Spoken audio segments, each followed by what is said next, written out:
Hey, everybody. Welcome to the Herd Fit Podcast with Dr. Sam Marie and myself, Coach David Syvertson. This podcast is aimed at helping anyone and everyone looking to enhance their healthy lifestyle through fitness, nutrition, and most importantly, mindset. All right, welcome back to the Herd Fit Podcast. I am Coach David Syvertson. I'm here with a very special guest, a guest that I've been trying to line up for about, 6 months now. As usual, schedules are really tough to line up, but I knew I was going to get this one.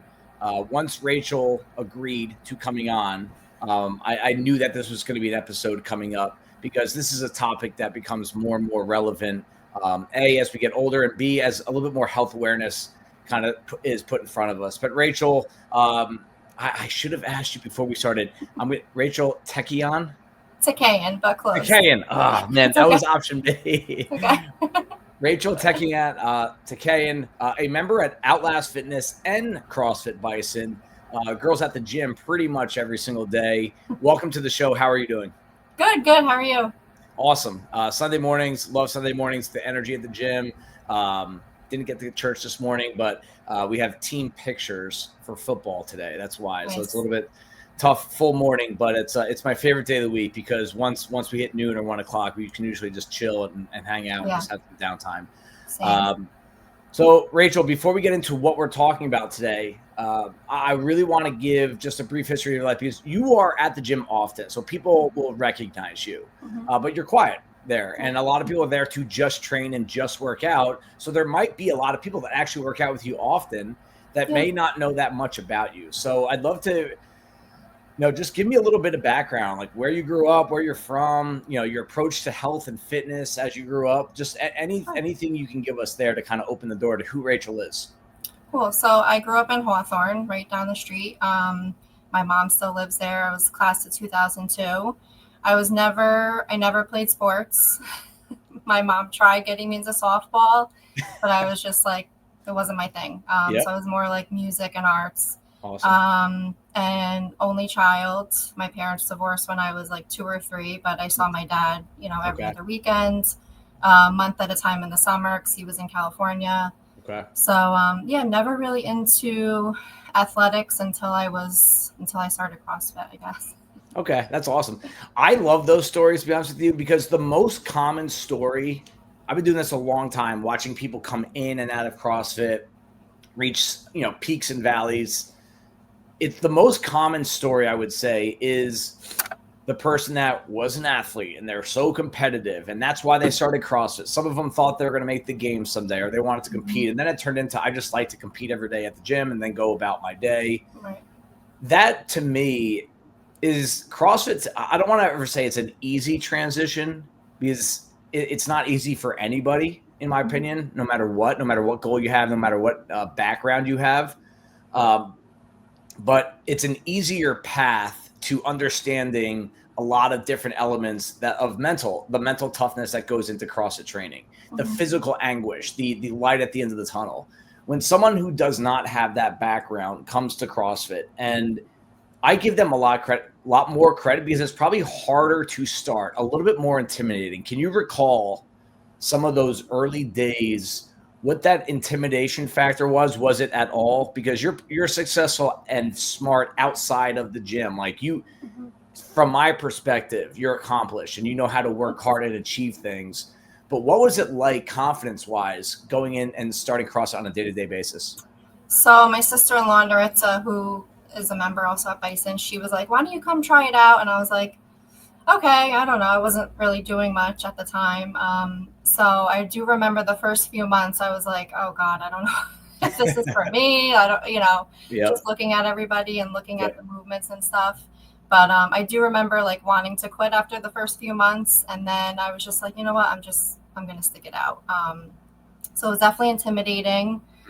Just learning everything, but I stuck it out, and that's awesome. Naritza, a huge success story with CrossFit in general. Just I think what she's put out there publicly was that she lost 80 pounds or 100 pounds, something like that. Did you know her prior to the transformation that she made? Because right now, for those that don't know Naritza, She might be the strongest girl in our gym. That's a challenge to you, Sabrina, but she is an unbelievable athlete. Like, she does some things that till to this day, I'm like, wow. Yeah. And if you saw her 8 years ago, 9 years ago, you would not recognize her. Were you have a relationship with her back then? Yeah, so I've been with Sarah for 18 years, so Oh, wow. So, okay. a long time. Yeah, so I've known That's really her for cool. a really long That's time. awesome. Yeah. Yep. That's great. Lifestyle. You said you didn't grow up with a lot of training, right? A lot of sports, a lot of competitive. You get the CrossFit, you stuck it out. Proud of you for that. What was the lifestyle like when you began CrossFit? Was it, hey, I'm going to go to the gym, I'm going to try as hard as I can, just that's my 1 hour per day where I pay attention to this? Was there any sort of like attention on nutrition or sleep or health back then when you started? Or was it, hey, this is just so hard to start, that's where my attention is going to be? Yeah, I think the latter. I think I was like, I'll do this 3 days a week and just kind of, move my body. Yep. I don't think I was too focused. I guess I was 30 or 31 at the time. So I wasn't, Okay. I don't know, I wasn't too focused on my nutrition like I am now. Right. But I was always pretty good. But it was, I think that's also when my drinking ramped up. Was my late 20s into my early 30s. So, sorry, just so I'm on the same page, what year was it when you started and kind of got this ball rolling with CrossFit? 20, I think it was 2015. Okay, so you've been doing this a decade plus. That's really cool. Mm-hmm. And I get this question all the time when someone starts: is how many days a week should I do this? You were a 3 day per week kind of guy? I think I was 3 to 4. Okay. Yeah, sometimes. That's pretty common. That's always my answer. I said 3 to 4. Some people start at 3, then they inch into 4. Now I got people that try to go 8 days a week in a 7-day week. You're one of them, by the way. I know, I can't sit still. Yeah, it's a great trait, to be honest with you. So really, the interesting, from my perspective, someone that doesn't know you that well, right? I've coached you a lot. But your story, I kind of learned through your social media, and love or hate social media. Yeah. One thing I think that it's still rooted in the fact that people can express themselves, how they feel about things. And I think at the end of the day, I think that's the most important part. It's turned into a lot of, what can I do to judge other people, right? You spend so much time looking at what other people are doing. You love them, you hate them, back and forth, right? But at the end of the day, social media to me is not about what you're looking for. It's more about what you can do to express yourself. And you've expressed your story about being sober. And I remember reading it a few times early on. And this is the danger of social media, is I just assumed, that's the danger, that you were an alcoholic at some point. And she had a significant drinking problem, and you talk about being sober, and you're proud of the fact that you're being sober, and it's awesome, because I know if there was an addiction there, that's really hard to overcome for a lot of people. I think a lot of people have addictions that they are actually unaware of, subconsciously unaware of. Can you reflect on, I want you to tell your story now about you making the decision to going sober, and kind of reflect on the months, weeks, and days leading up to, like, what really made this the decision? So I was never really much of a drinker, even in college. I mean, I went to parties here and there, but it was never, I was a commuter, so I never really, it wasn't my thing. As I got into like my mid 20s, late 20s, it became, every weekend going out. And then I guess I'll start from like 2019. I was like, you know what, it started to become, Friday, Saturday, then it was like Friday, Saturday, Sunday, then it was Thursday, Friday, Saturday, Sunday. And then it really became every day that I was coming home. I was still going to the gym. I work full time. I'm, very active and, functioning. But I would come home and pour the glass of wine, and then another one. And then, it was just like, so 2019, I was like, I think it was like the end of 2019, I was like, you know what, I'm really going to try to cut back. And I was Googling, do I have a drinking problem, looking up all these things. And I was constantly thinking about it. And that was just, it was becoming so exhausting. I was like, I can't. So I tried cutting back, and then COVID happened. So that was March 2020. And my boss came over and was like, we had never worked from home before. And she's like, here's your key fob. We're going home for 2 weeks. We'll be back in 2 weeks. So I was like, oh, this is great. We got a laptop. We went home. My first stop was a liquor store. Like, case of wine, this is great. This is going to be so much fun. 2 weeks later, it wasn't 2 weeks. It was, however long it was, we were home. Yeah, I know. Everyone remember that very clearly. It was, hey, 2 weeks. You're going to be shut down for 2 weeks. Yeah. I was like, okay. It was like I never got out of control. I never, but I drank heavily. I drank probably a bottle of wine every night for a long time. Wow. And it was just, it was the buzz. It was like to relax, but it really doesn't help you relax. I've read quite a few books on alcohol now. And so that was 2020. And then it just became more and more. Then it became every day. Whether I was home, just every night I got home, it was just right to the wine. So that continued till I quit 21 months ago. Wow. Great for you. 21 months. So coming up on 2 years. Mm-hmm. I want to talk about the COVID time a little bit because I relate to that. I want to be clear about something before we dive deeper, that us discussing not drinking, and we'll get into why and why you've decided to stay sober so long. This is not a moral thing, right? This is, to some people it is, but I want to make sure as we talk about, the benefits of not drinking and all the positive it's done for you, and making sure something outside has such a strong grip on you that it's making you do things that you shouldn't. That's where addiction starts. This is an episode more about the health benefits of not drinking, the mental and health, mental and emotional and physical. Yeah. This is not hey, Rachel's a better person now. She's a good person because she stopped drinking. And if she goes back and has a drink next weekend, she's a bad person again. I have friends and family that drink. I drink socially. I do drink a lot less than I used to, but I think it's really important for us to put out there before we really dive in, because COVID is something I was hoping you would bring up. And I have 2 memories of alcohol, COVID related, right around the time my son was born, a little before, all right? It was a month or 2 before he was born. We were home a lot. The gym was shut down. Remember, first to close, last to open. And I remember drinking pretty much every night for 2 weeks straight. Never getting that drunk, but just you were bored. Yeah. You're like, oh, what else am I going to do? And I remember thinking, wow, this is what it's like, that people do this a lot. They drink it, and then it gets addicting because there's like that nice buzz that you get. Yeah. Gym being closed, you didn't have to wake up that early the next morning. It was kind of convenient, It felt like college again. Yeah. But another thing that really struck me about how serious alcohol is to people is, I remember reading this back when Facebook got a little toxic, but I was bitter that the gym got shut down. I'll admit that. I was very bitter. Schools going to satellite, teachers trying to teach on Zoom, us trying to teach fitness on Zoom. But liquor stores were considered a necessity, so they never had to shut down. I remember like, what are you talking about? Alcohol is a necessity? And I remember someone made a comment. She goes, if you want to see riots, shut down the alcohol stores. Prevent people from getting alcohol, and shit will hit the fan. Yeah. And I was thinking, is it that serious? Like, people will die. People will die of severe alcoholics if they don't have it. If they don't go to the hospital. Yeah. Wow. So, that was really a really eye-opening time for me. And I want you to just maybe reflect a little bit more, because I think a lot of people, I've talked to people that have had the same exact experience. They drank the most they've ever drank in COVID. They've also ate the most they haven't recovered from the eating habits and drinking habits that they have developed in them.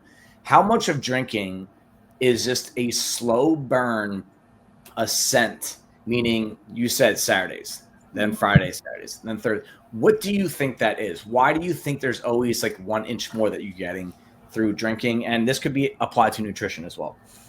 So I don't know, but I do want to bring up that my dad, he was a heavy drinker. He passed away.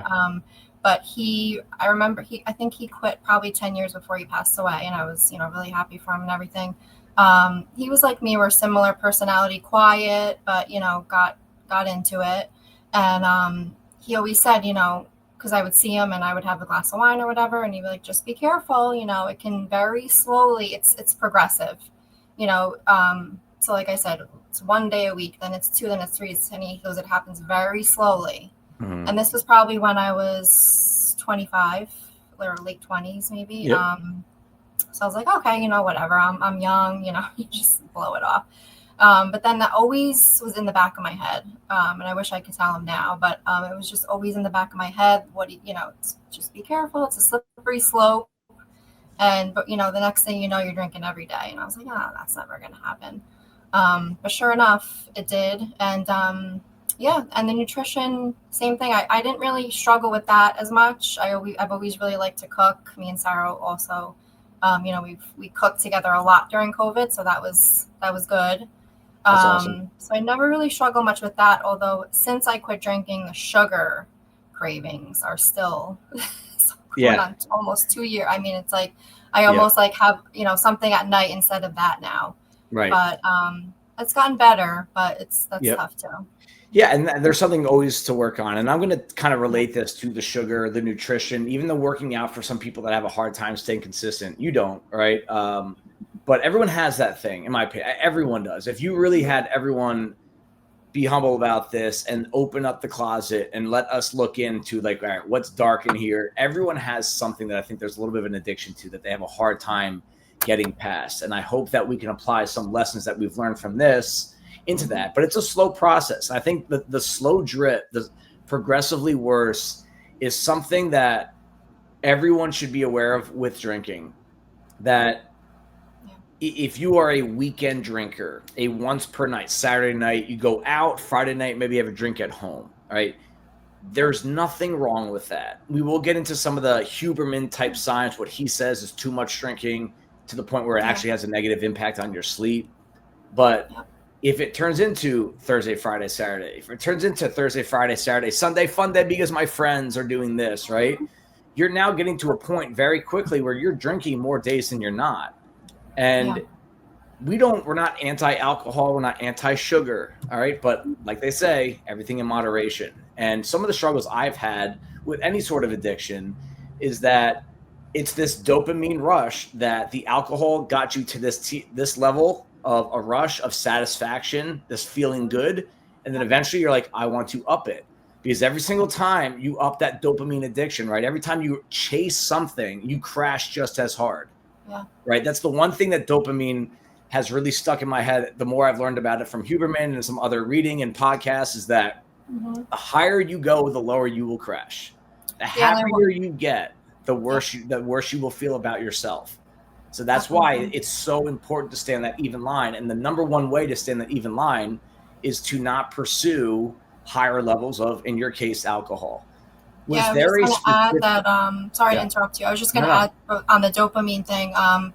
One of the books I read, I think it was This Naked Mind. It's called by Annie Grace. And she said, pretty sure it was that book that she says, you get that buzz from the one drink after like 10 minutes, 15, whatever. You feel the buzz and then you want to catch it again. So you have another drink, but you're never going to get the same buzz as the first one.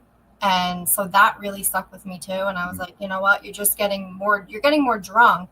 Yep. But you're not you're trying to chase it, but you're not going to get that same initial buzz. Yeah. So that was a wake up call. That's a great way to think about it too, especially when you're in the moment, like, hey, that second one, that third one, it's not going to do what you think it's going to do. Yeah.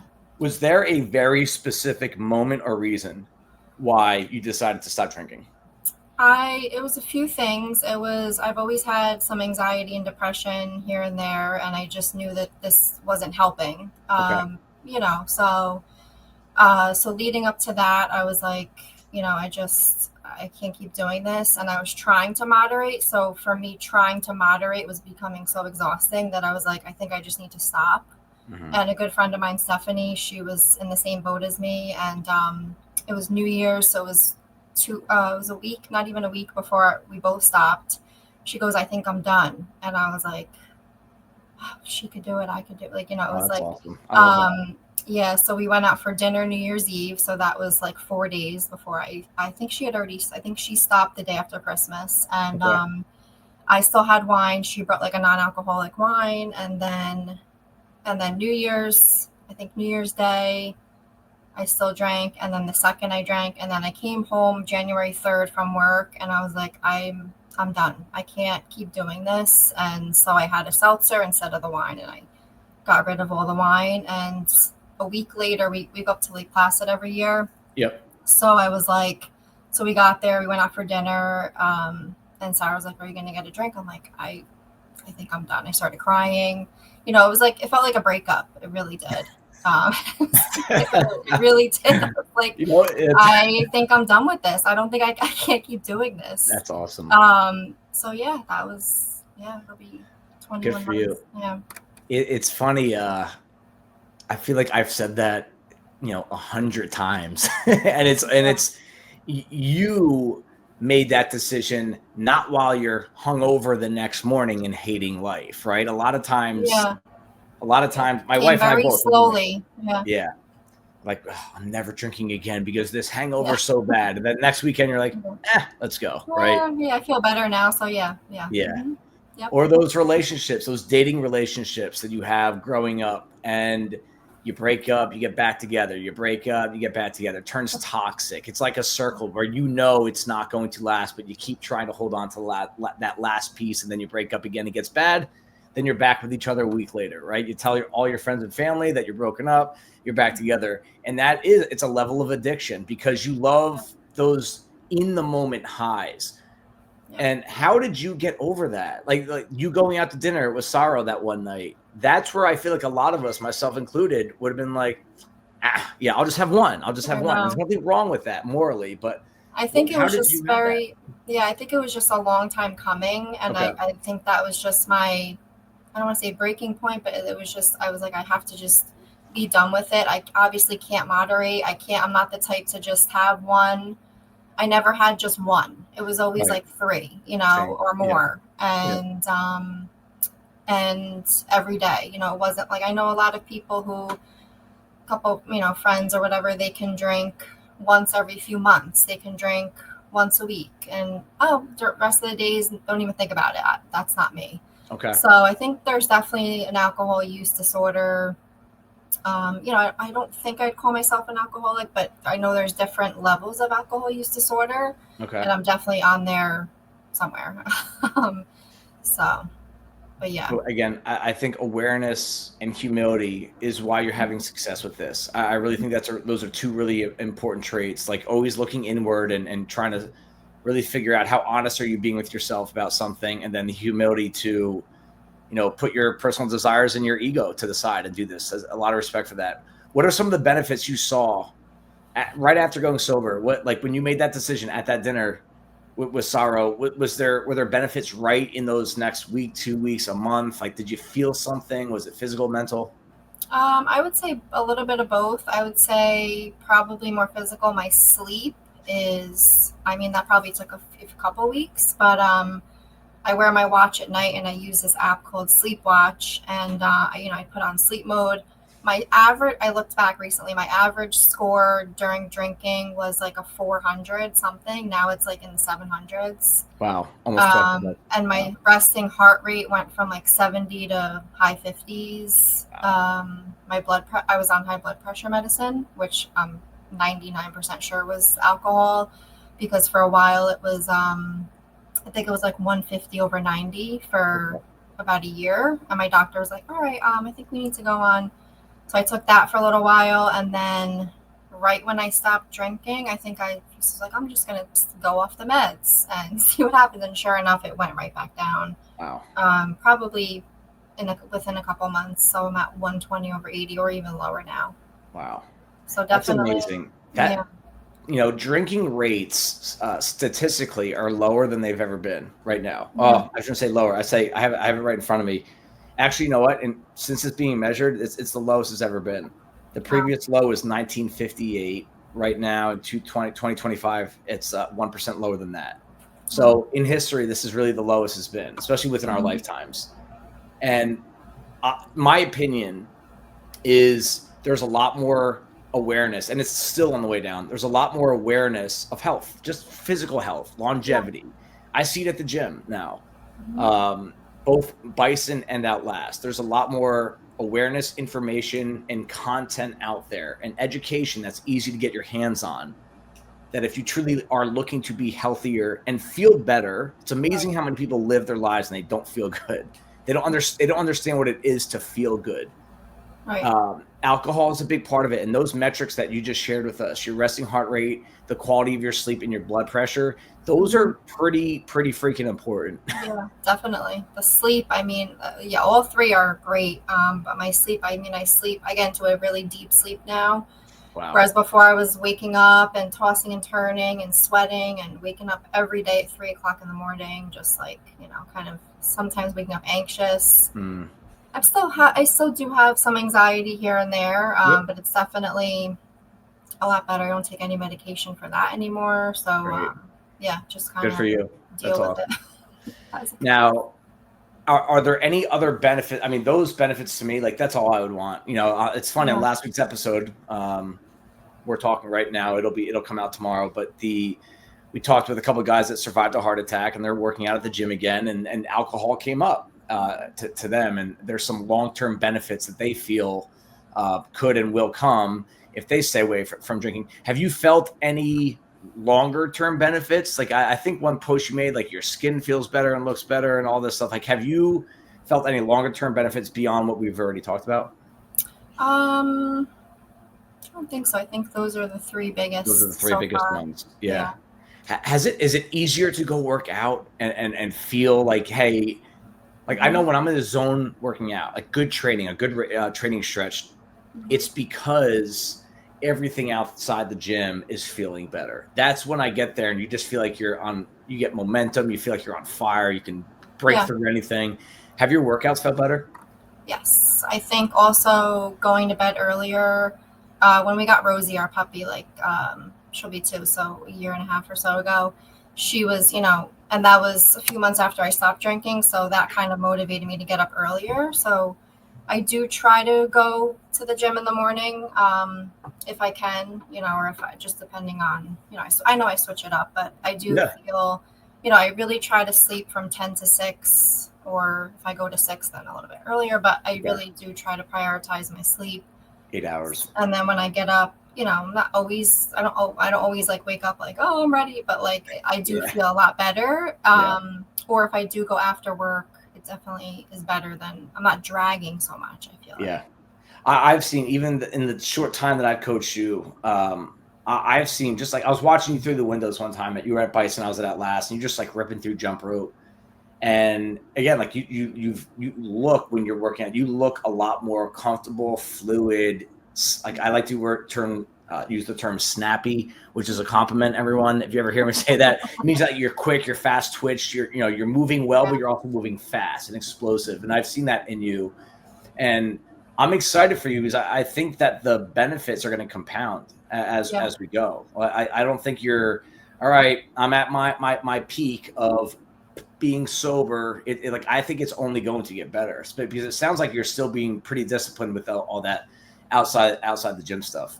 Yeah, and at first I was like, I didn't know if I would like stop for a month, 6 months. I was really in the back of my head, though, I think I knew that I had to stop. There's a little bit of family history there also, and just multiple reasons. But so yeah, for me, I felt like I had to just cut it out. It's been fine going through the first dinner out, the first wedding, the first concert, the big things. I was like really proud of myself after that, and just feeling so much better the next morning. Like, oh, I didn't drink. And there have been moments where I've definitely wanted to, especially not so much at home, but socially, or if, things have happened just in life, I could really go for that glass of wine, but I've never actually done it or, so it's definitely. Yeah. That's what I wanted to ask you next. Like our last portion of this, I really wanted to ask, where are there still urges and desires? Because my wife, she's going to listen to this, and she's been sober for a long time now too. I think the longest she's ever been. Mm-hmm. And it was this very similar situation to you. It wasn't like, like doctor told me I'm about to die, so I better stop drinking, or it was just like a random, like, I don't want to say random, but it was a very, I think I'm done. and she actually stuck with it. Mm-hmm. And I give her a lot of respect for the fact, and that you can go out socially and also have fun, by the way. Yeah. Like some of the stuff you tell me you do, like you're having a blast and you're around people that are drinking. And I do think, we're all adults, but I do think there's peer pressure that adults deal with, that they feel like they should drink because other people are drinking, not because they want to, but they don't want to be the only one not. And that takes a lot of self-control, because you're pursuing something. You want to be sober. You like all these results that you're getting from it. How do you fight those urges and desires? Like, is it, I just try to get to tomorrow, try to suck it up? Or is there a bigger picture there? It's definitely gotten a lot easier in the beginning. And I was also around the time I turned 40, and then I stopped 2 weeks later. So it was also around the time of a lot of 40th birthdays. And and right after that, there were definitely like 3 or 4, and then I've been to a few recently, but I really don't have the urge or the cravings as much as I thought I would, which is definitely really good. Okay. So I'm never sitting here like, oh my God, like I really, I really try to keep myself busy, which helps. Yep. Sometimes I think I do too much, but so I think keeping busy doing other things definitely helps keep my mind away from it. Do you have any fear of the future of having that drink back? Like, are you going to consider a fail if you ever have a drink again? Like, are you just not thinking about that far down the road? Like, do you really want to keep this going because of all these benefits? And do you have any fear of possibly having a drink at some point? I do have a fear, because I think if I do, I could probably have one and continue on, but then I know eventually it will go back to the 3 days, the 4. I just feel that in my bones that that's what would happen. So you know yourself better than anyone. Yeah. The last thing I think I want people to listen to is, this, what you have done and what you're doing takes discipline. Right. And discipline can be its own podcast episode. Like, what is it? Are you disciplined? Are you not? Are you disciplined in some areas and are not? I do try to apply how you do anything is how you do everything. So this discipline has this helped you in other areas of your life? We talked about the whole sugar addiction. Hey, we're working on it. Right. But, even with your career, has it helped you gain a new perspective on other things? Yeah, that's interesting you asked that, because I took on a new job about 5 months ago, and I feel like it really took a lot of courage for me to leave where I was for 12 years. It was getting a little hairy there, and I was like, let me just see what else is out there. The back and forth, the should I do this? You're comfortable somewhere for so long with the same people and everything, but I did it, and I was, I'm really happy. So I think that also plays into it. Yeah. Even coming on the Herd Fit podcast is that's a big thing for me too. Definitely. Yeah, I know. I love what you said when I first asked you, because again, I think it's really important for people to know that I ask people to come on and I get no's, like, more often than you think, meaning they're not comfortable talking about their story, or they don't want to hear themselves talk. I've heard it all. And I never take it personal. I never think it's bad if someone says no, but you said something, you have to think about it for a little bit, right? I remember sending you the first text and you said, hey, if it's going to make me uncomfortable, like, let's do it, and getting out of your comfort zone. Yeah, definitely.